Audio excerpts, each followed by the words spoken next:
कारण उद्याचा बंद हा कोणत्याही राजकीय हेतूने प्रेरित नाही, हा जनतेच्या प्रत्येकाच्या मनातला, हृदयातला आणि घरातला प्रश्न आहे.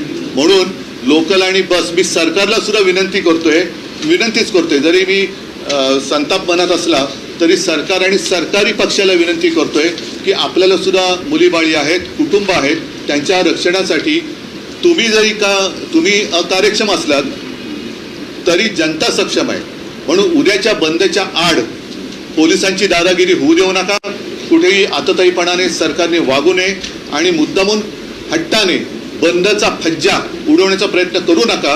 कारण उद्याचा प्रयत्न तुम्ही जर का केलात तर 2-3 महिन्यानंतर जनता तुमचा फज्जा उडवल्याशिवाय राहणार नाही. म्हणून उद्या मी तमाम नागरिकांना परत विनंती करतोय की आपण कोणत्याही जातीपाती धर्माचे असाल, आपली भाषा कोणतीही असेल, कोणत्याही राजकीय पक्षाचे असाल, अगदी भारतीय जनता पक्षाचे जरी असाल,